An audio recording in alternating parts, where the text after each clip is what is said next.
কাশ্মীর ইস্যুতে পুরোপুরি যুদ্ধে জড়িয়ে পড়েছে ভারত পাকিস্তান। ভারতের অতর্কিত হামলার পরপরই পাল্টা হামলা চালিয়েছে পাকিস্তান। যুদ্ধের সকল প্রস্তুতি সম্পন্ন করতে সশস্ত্র বাহিনীর সাথে জরুরি বৈঠকও করেছে পাকিস্তানের প্রধানমন্ত্রী শাহবাজ শরীফ। বৈঠকের পর যে কোনো মুহূর্তে হামলা চালানোর সব অনুমতি পেয়ে গেছে পাকিস্তানের সশস্ত্র বাহিনী। পাকিস্তানের পাল্টা হামলার পর ভারতের সীমান্তে কড়া নিরাপত্তা বলয় তৈরি করেছে নরেন্দ্র মোদী সরকার। পাকিস্তানের পাশে এসে দাঁড়িয়েছে তুরস্ক ও চীন। তবে কি ভয়াবহ যুদ্ধে জড়িয়ে যাচ্ছে ভারত পাকিস্তান? পাকিস্তান বলছে জাতিসংঘ সনদের ৫১ নম্বর অনুচ্ছেদ অনুযায়ী আত্মরক্ষার অধিকার প্রয়োগ করে পাকিস্তান নিজস্ব পছন্দমতো সময় ও স্থানে এই আগ্রাসনের উপযুক্ত জবাব দেওয়ার অধিকার সংরক্ষণ করে। পাকিস্তানের পাল্টা হামলায় ভারতের নিহতের সংখ্যা ক্রমেই বাড়ছে।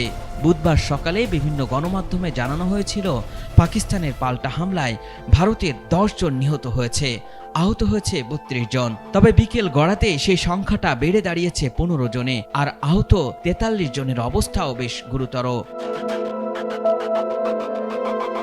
ভারতের সেনাবাহিনী জানিয়েছে ভারত নিয়ন্ত্রিত কাশ্মীরের পুঞ্জ ও তাংধরের বেসামরিক এলাকায় গোলাবর্ষণ করছে পাকিস্তান।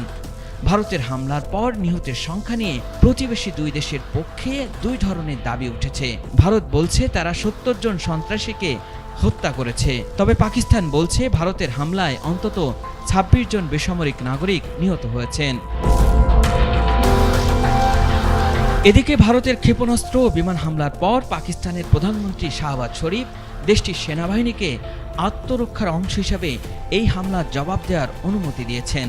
বুধবার ভোরে ভারতের চালানো একাধিক প্রাণঘাতী হামলার কয়েক ঘন্টা পর এই সিদ্ধান্ত দেন শাহবাজ শরীফ।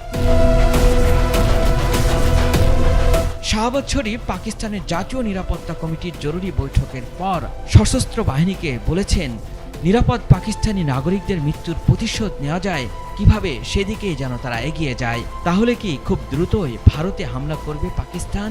সেটি সময়ই বলে দিবে। আল ইমরান, এটিএন বাংলা।